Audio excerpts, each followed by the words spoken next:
दोस्तों, आओ पढ़ ले चैनल पर एक बार फिर से आप सभी का स्वागत है। और आज हम मैथ्स के ज्योमेट्रिकल शेप्स के कुछ बेसिक फिगर्स के फॉर्मूलेस देखेंगे जो कि हमें मैथमेटिक्स में डेली लाइफ में बहुत ज़्यादा यूज़ में आते हैं।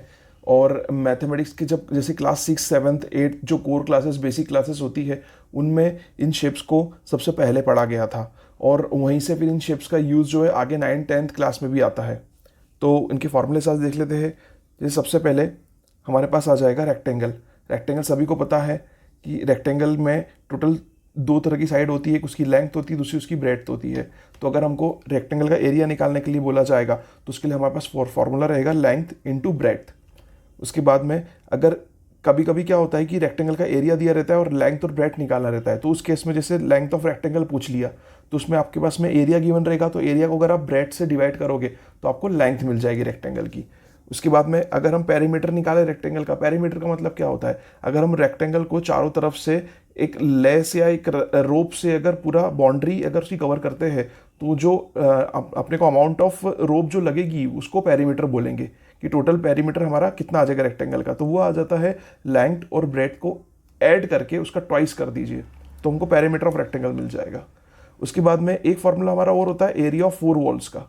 एरिया ऑफ 4 वॉल्स मतलब कि समझ लीजिए कि आप अगर अपने किसी रूम में बैठे हो, वो रूम एक तरह का 3 डायमेंशनल रेक्टेंगुलर फिगर हो जाता है। 3 डायमेंशनल रेक्टेंगुलर फिगर मतलब कि उसकी हर एक जितने भी उसमें फेसेस रहते हैं वो एक तरह के रेक्टेंगल्स ही होते हैं सारे फेसेस। तो उस केस में अगर हमको एरिया ऑफ 4 वॉल्स निकालने के लिए पूछा जाएगा तो उसमें आपको फॉर्मूला लगाना है लेंथ प्लस ब्रेड्थ, उसका ट्वाइस कर दीजिए और जो टोटल आंसर आपका आएगा उसमें इंटू हाइट कर दीजिए, तो आपका एरिया ऑफ 4 वॉल्स आ जाएगा। इसके बाद में फिर सेकंड फिगर हमारा आ जाता है स्क्वायर। स्क्वायर तो बहुत इजी फिगर होता है इसलिए क्योंकि उसका एक ही डायमेंशन होता है और सारे डायमेंशन जो उसकी 4 साइड्स होती है वो सारी एक जैसी मेजरमेंट्स की होती है। तो इसलिए अगर हमसे एरिया ऑफ स्क्वायर पूछेंगे तो वो हो जाएगा साइड का स्क्वायर, जो भी उसकी साइड रहेगी उसका स्क्वायर कर दोगे आप तो आपको एरिया ऑफ स्क्वायर मिल जाएगा। एरिया ऑफ स्क्वायर निकालने का एक और फॉर्मूला होता है, अगर आपको साइड की जगह पर उसका डायगनल पता हो तो आप डायगनल का स्क्वायर निकाल लीजिए और उसका आंसर जो भी आ जाएगा उसको हाफ कर दीजिए तो भी आपको एरिया ऑफ स्क्वायर मिल जाएगा। इसके बाद में पेरीमीटर ऑफ स्क्वायर आ जाएगा। पेरीमीटर ऑफ स्क्वायर मतलब कि जो उसकी साइड से उसको मल्टीप्लाई बाय 4 कर दो तो टोटल बाउंड्री निकल आती है स्क्वायर की। और अगर मान लो हमारे पास में एरिया ऑफ स्क्वायर दिया हुआ और साइड पूछ लिया उन्होंने, तो साइड ऑफ स्क्वायर भी आप इस तरह से निकाल सकते हो कि एरिया ऑफ स्क्वायर का अंडर रूट कर लिया। जैसे देखो आपने एरिया ऑफ स्क्वायर के लिए यहाँ पर साइड का स्क्वायर किया था, तो साइड निकालने के लिए एरिया ऑफ स्क्वायर का अंडर रूट कर लो। इसके बाद में तीसरा फिगर आ जाता है ट्राइंगल। ट्राइंगल का सबसे बेसिक फॉर्मूला होता है एरिया निकालने के लिए, वो होता है हाफ बेस इंटू हाइट। और इसके अलावा एक हेरोंस फार्मूला होता है जिसका वीडियो मैंने अपने चैनल पे बनाया है, आप चाहो तो उसको भी देख सकते हो। तो एरिया ऑफ ट्राइंगल हेरोंस फार्मूले से इस तरह से निकलता है S into S minus A into S minus B into S minus C. इसमें एस जो होता है वो सेमी पेरीमीटर होता है जिसका फॉर्मूला ए प्लस बी प्लस सी अपॉन 2 होता है और ए बी सी जो है वो ट्राइंगल की 3 साइड्स होती है।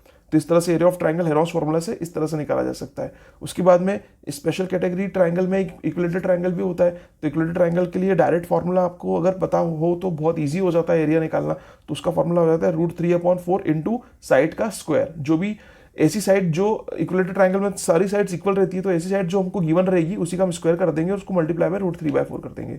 इसके बाद में फिर हमारा अगला फिगर आ जाएगा area of parallelogram. Area of parallelogram में सीधा सा है कि बेस इंटू हाइट कर दो आप। अब एरिया ऑफ पैरेललोग्राम में बेस इंटू हाइट कैसे होगा ये मैं आपको थोड़ा सा समझा देता हूँ। देखिए ये हमारा पैरेललोग्राम बनता है। पैरेललोग्राम की प्रॉपर्टी होती है कि उसके ऑपोजिट पेयर की जो साइड्स होती है वो पैरेलल और इक्वल रहती है। तो जैसे मैंने इसका नेमिंग कर दिया ABCD। अब यहाँ पर जो मैंने फॉर्मूला लिखा है वो है बेस इंटू हाइट, तो इसका बेस हो जाएगा ये CD जो हो जाएगा बेस, और एक हाइट आपको यहाँ से ड्रॉ करनी पड़ेगी। या तो आप A से कर सकते हो, हाइट मतलब कि परपेंडिकुलर डिस्टेंस, या तो आप C से कर सकते हो। आप A से DC पे कर सकते हो या C से AB पे कर सकते हो, दोनों ही हाइट कहलाएगी। तो अगर यहाँ पर आपको एरिया पैरेललोग्राम निकालना हो तो यहाँ पर आपको क्या करना पड़ेगा, बेस और हाइट मान लो मैंने यहाँ पर ये हाइट AE ड्रॉ कर दी और यहाँ C से CF ड्रॉ कर दिया, तो या तो ये CD इंटू AE भी हो सकता है या फिर CD इंटू CF भी हो सकता है। दोनों ही ट्राइंगल का एरिया पैरेललोग्राम का एरिया आपको दे देंगे। इसके बाद में जो हमारा अगला फिगर आ जाता है वो है area of trapezium. Area of trapezium का फॉर्मूला होता है 1/2 sum of parallel sides into height. अब ट्रेपेजियम किस तरह से बनता है, ट्रेपेजियम भी आप देख लीजिए एक बार। ट्रेपेजियम में जो एक पेयर होता है साइड्स का वो पैरेलल होता है और दूसरा पेयर नॉन पैरेलल होता है। जैसे हमने फॉर्मूले में यहाँ पर लिखा है half into sum of parallel sides. अब इसमें पैरेलल साइड्स कौन सी हो जाएगी, ए बी और सी डी, तो इन दोनों का सम कर लो, A B plus C D, और इसका हाफ कर दो हाफ, और इनटू हाइट। हाइट में यहाँ पर फिर से आप ए से या बी से ड्रॉ कर सकते हो। जैसे मैंने बी से ड्रॉ कर दी और ए से भी ड्रॉ कर दी, कोई सी भी एक हाइट आप ले सकते हो। यहाँ से मैंने ये ए ई ड्रॉ कर दी और बी से बी एफ ड्रॉ कर दी, तो ये इनटू ए ई भी हो सकता है या फिर और बी एफ भी हो सकता है। तो ये फॉर्मूला हमारा एरिया ऑफ पैरेललोग्राम का हो गया। उसके बाद में एरिया ऑफ रोम्बस आ जाएगा। Area of rhombus diagonal 1 into diagonal 2। Rhombus कुछ नहीं होता, स्क्वायर जैसा एक फिगर होता है, क्योंकि उसकी चारों साइड्स भी इक्वल रहती है और उसके जो एंगल्स होते हैं वो जैसे स्क्वायर के चारों एंगल्स 90 डिग्री के होते हैं, वैसे रोम्बस के नहीं होते। बस ये अंतर आ जाता है। फिगर कुछ इस तरह से बनेगा रोम्बस का,